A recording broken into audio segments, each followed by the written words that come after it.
नमस्कार, आप देख रहे हैं कैपिटल टीवी का खास शो वाटर वॉर। मैं हूं परवीन सिंह। जेडीयू के नालंदा से सांसद कौशलेंद्र कुमार ने बंगाल में बाबरी मस्जिद निर्माण का समर्थन किया है और कहा है कि अगर कोई समुदाय अपने धार्मिक स्थल का निर्माण संवैधानिक तरीके से करता है तो इसमें किसी भी तरह की आपत्ति नहीं है। उन्होंने आगे कहा कि भारत एक संवैधानिक व्यवस्था वाला देश है जहां हर धर्म और जाति को समान अधिकार हासिल है। यहाँ हर नागरिक को न सिर्फ जीने का अधिकार है बल्कि अपने अपने धर्म का पालन करने और उसे प्रचारित करने की पूर्ण स्वतंत्रता भी संविधान देता है। उन्होंने ये कहा कि किसी भी धार्मिक स्थल के निर्माण में संविधान बाधा नहीं बनता बल्कि सभी समुदायों को बराबर सम्मान देता है, जबकि बीजेपी ने इसका कड़ा विरोध किया है। बिहार में जेडीयू और बीजेपी गठबंधन की सरकार है जिससे सियासी पारा काफी चढ़ चुका है। इस पर चर्चा के लिए स्टूडियो मौजूद हैं कैपिटल टीवी के executive editor Rajeev Singh. Sir, आपका बहुत बहुत स्वागत है। धन्यवाद। राजीव सर, जो जेडीयू सांसद का बयान आया है मस्जिद निर्माण को लेकर, उससे क्या बिहार की सियासत में कुछ नया ट्विस्ट आएगा या बीजेपी जेडीयू के बीच किसी तरह की तनातनी? नहीं, देखिए, समय समय पर सांसद हो या विधायक हो अपनी बात रखते हैं और इसमें मुझे लगता है लोकतंत्र में ये बहुत ज़रूरी भी है। इतनी स्वतंत्रता, इतनी फ्रीडम होनी चाहिए। दूसरी बात, रही बात तनाव की, देखिए जिस तरह की प्रचंड बहुमत मिली है, तो चाहे जदयू की बात हो चाहे भाजपा की, दोनों लोगों को ये साफ साफ मैसेज गया है कि जिस राह पे वो चल रहे थे, जिस एजेंडे पे वो चल रहे थे, जिस नैरेटिव को स्टेट करके वो आगे बढ़ रहे थे, उसी को बिहार की जनता ने वोट किया है। तो कहीं से भी इसमें कुछ हड़बड़ाने की किसी भी पार्टी को जल्दीबाजी नहीं है। कौशलेंद्र कुमार का जो बयान आया है बाबरी को लेकर, देखिए नालंदा से वे सांसद हैं और 3 बार से चुनाव लड़ रहे हैं, जीत रहे हैं, और नालंदा नीतीश कुमार का क्षेत्र है।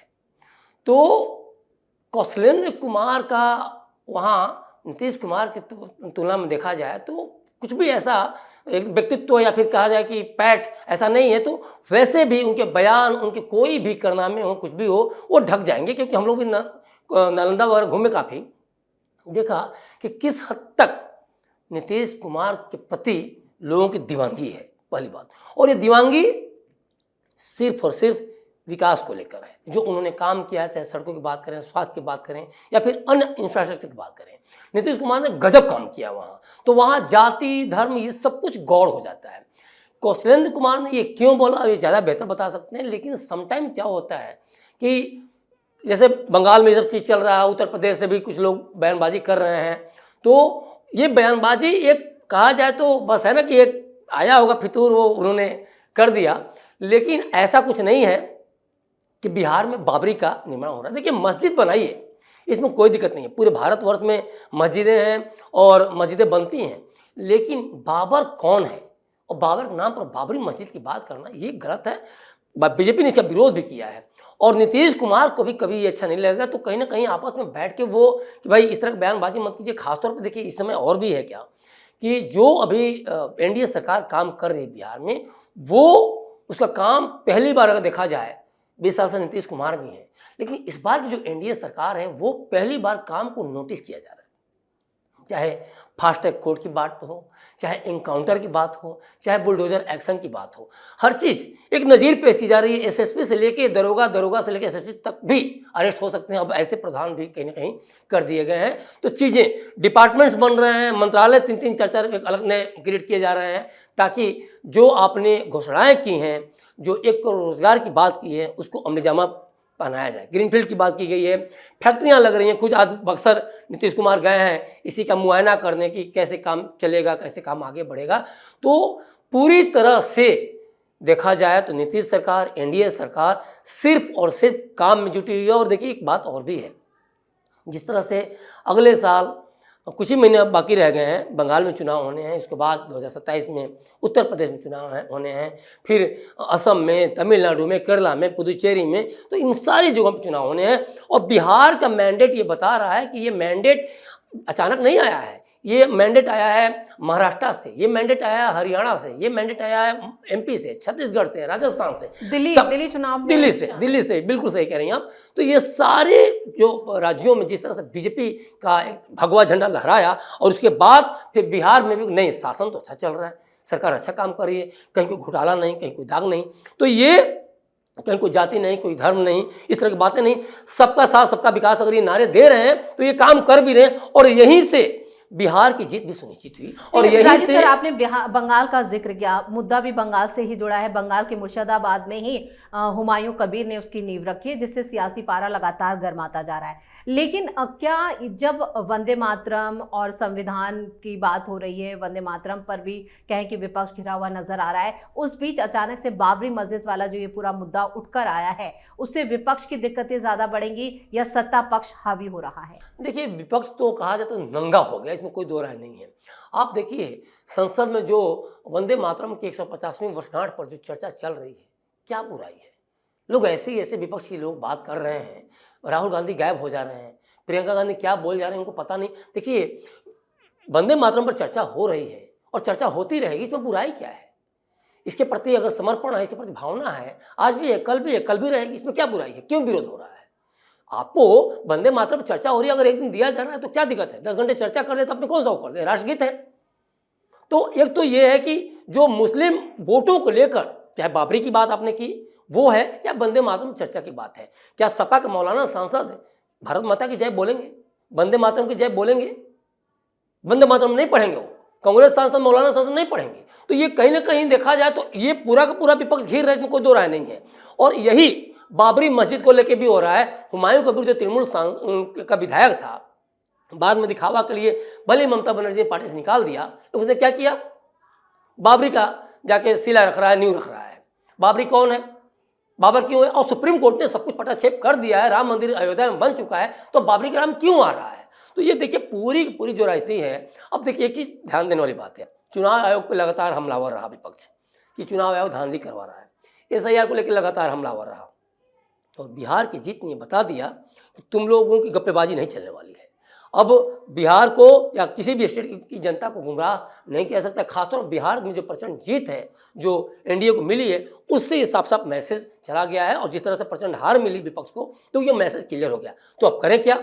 अब बाबरी की बात करेंगे, अब आई लव मोहब्बत की बात करेंगे, अब ये बरेली हिंसा की बात करेंगे, संभल हिंसा की बात करेंगे। और देखिएगा, ये जिन जिन राज्यों में चुनाव होने हैं, चाहे वो पश्चिम बंगाल की बात करें, चाहे उत्तर प्रदेश की बात करें, तो वो अब सुलगेगा। बिहार में इनको लगा कि ये महागठबंधन सत्ता में चली आएगी, तो वो चीज़ें नहीं हुई। बिहार में भी अगर ये पता चल गया होता, इनको एहसास हो गया होता, ये गलतफहमी जी रहे थे, तो ये यहाँ भी ये सारी चीज़ें होती। लेकिन बिहार तो एक प्रयोग था, अभी असली खेला तो बंगाल से होगा और उत्तर प्रदेश से। तो यहाँ जितना ज़्यादा बाबरी बाबरी करेंगे, जितना ज़्यादा आप वंदे मातरम का विरोध करेंगे, उतना ही ज़्यादा इनको लगता है कि रोहिंग्याओं का, घुसपैठियों का वोट हासिल कर देंगे। और ये भूल रहे हैं कि जिन 12 राज्यों में ऐसा एक प्रक्रिया चल रही है, और जिस तरह से 65 लाख वोटर बिहार से हटाए गए या फिर 22 लाख जोड़े गए, उसमें तो इनकी मिट्टी पलीद हो गई। तो यहाँ भी ये हार का डर दिख रहा है, चाहे बंगाल की बात करें, चाहे उत्तर प्रदेश की। और इसीलिए बाबरी का मुद्दा ये उठ रहा है। बिहार का देखिए, बिहार में कोई ऐसा मुद्दा होने वाला है नहीं, क्योंकि चुनाव हो चुके हैं, 2030 में अब होगा, लोकसभा भी 2029 में। तो ये सारी चीज़ें देखिए, इसीलिए मैं कह रहा हूँ कि इसको बहुत हल्के में लेना चाहिए। और जदयू हल्के में ले भी रही है, भाजपा भी विरोध उन्होंने तो अपना दर्ज कर दिया, और जदयू को पता है कि वे अगर उनको हिंदू मुस्लिम करना होता चुनाव में कर चुके होते। उन्होंने कभी कोई भी, नीतीश कुमार ने कभी कुछ ऐसा मुद्दा नहीं उठाया। नीतीश कुमार को पता है, उन्होंने मुस्लिमों को भी उतना ही काम किया जितना हिंदुओं के लिए, चाहे कविता की घेराबंदी की बात हो, उर्दू शिक्षकों की नियुक्ति की बात हो, चाहे उर्दू ट्रांसलेटरों की नियुक्ति की बात हो, या फिर मुस्लिमों को अन्य वजीफे वगैरह की बात हो। तो उन्होंने काम के आधार पर मुस्लिमों को वोट हासिल किए हैं, ये बाबरी और ये सब करके नहीं। तो उन्होंने जरूर वो बोला है ने, लेकिन वो जनता की भावनाओं को के कंटेस्ट में बोला है। उन्होंने ये नहीं बोला है कि बिहार में बाबरी बनने जा रही है। लेकिन अब इसमें कुछ लोग विपक्षी खासतौर पर मुद्दा बनाने की कोशिश जरूर करेंगे, इसमें कोई दो राय नहीं है, लेकिन इसका कोई ज़्यादा असर नहीं पड़ेगा। राजीव सर, लेकिन जिस तरह से एक JDU सांसद का बयान आता है, वो भी इतने बड़े मुद्दे पर, जब बीजेपी बिल्कुल उससे उलट बयानबाजी कर रही है, तो ऐसे में क्या रिश्तों पर कुछ असर पड़ेगा? नहीं, देखिए, रिश्तों पर असर इसलिए नहीं पड़ेगा कि मैंने बोला ना, इन्हीं रिश्तों के आधार पर जदयू और भाजपा को प्रचंड जीत मिली है। और इन रिश्तों में इकबाल, देखिए, शुरू से आप बीच में नीतीश कुमार राजद साथ गए जरूर थे, लेकिन बिहार की जनता नहीं पसंद करती थी, क्योंकि उनका साफ साफ है कि लालू यादव का जहाँ चेहरा हो, जहाँ तेजस्वी यादव का चेहरा हो और जहाँ जंगल राज की छवि हो, वहाँ बिहार जनता जो भुगभोगी रही है जंगल राज समय में, वो कतई बर्दाश्त नहीं करती। पहली बात। दूसरी बात, विपक्ष का जो था, जो महागठबंधन का जो स्वरूप था, तो विपक्ष के इसी चेहरे के चलते इनको वोट नहीं मिला है। तो दोनों का क्लियर है और दोनों के रिश्ते को देखते हुए ही बिहार की जनता ने प्रचंड जो जीत दी है एनडीए को, तो उसमें ये चेहरे ही सबसे प्रमुख कारण रहे, चाहे वो मोदी का चेहरा रहा हो, चाहे नीतीश का चेहरा रहा हो, चाहे अमित शाह का चेहरा रहा हो। तो ये पूरा क्लियर है कि कहीं से कोई बयान ही आते रहेंगे, आज बयान कल भी आते रहेंगे, लेकिन इसमें कुछ एजुकेशन थोड़ी हो रहा है। तो ये तय मानिए कि ये सगुफे छोड़े जाते रहेंगे और समय समय पर अपने नेता, सांसद और विधायक में बात रखेंगे। इसमें बात रखना कोई बुराई नहीं है, लेकिन अब सरकार इसमें या पार्टियां इसमें इन्वॉल्व हो जाए एनडीए की तो अलग बात है, लेकिन कहीं से भी कुछ ऐसा नहीं होने वाला है। तो ये सब बयान ढाक के तीन पात होंगे, ये ऐसे ही उड़ जाएंगे। चलिए राजीव सर, इस तमाम जानकारी के लिए और सटीक विश्लेषण के लिए आपका बहुत बहुत धन्यवाद। धन्यवाद। पश्चिम बंगाल के मुर्शिदाबाद में बनने वाली नई बाबरी मस्जिद को लेकर सियासी माहौल लगातार गर्माता जा रहा है। मस्जिद निर्माण के लिए देश के कोने कोने से मुस्लिम समुदाय दान भी भेज रहा है, या फिर यूं कह ले कि पैसों की बारिश हो रही है। और 2 दिन में ही 11 पेटी पैसे जो है वो आ चुके हैं। नोटों का पहाड़ इतना बड़ा है कि गिनने के लिए बस इंसान नहीं बल्कि मशीनें भी मंगवानी पड़ रही हैं। इस बीच बिहार में पहले हिंदू सांसद ने भी इस मस्जिद का समर्थन कर दिया, जिसे एनडीए की तरफ से भी इस बयान से कहें कि बीजेपी ने पूरी तरह से इस बयान से पल्ला झाड़ लिया है। अब देखना ये होगा कि आने वाले दिनों में और क्या कुछ सियासी बयानबाजी होती है जिससे विपक्ष मुद्दा बनाने की जुगत जरूर लगाएगा। इस खास शो में इतना ही। वीडियो कैसा लगा कमेंट करके अपनी राय जरूर दें। वीडियो को लाइक करें, शेयर करें और कैपिटल टीवी को सब्सक्राइब जरूर करें। धन्यवाद।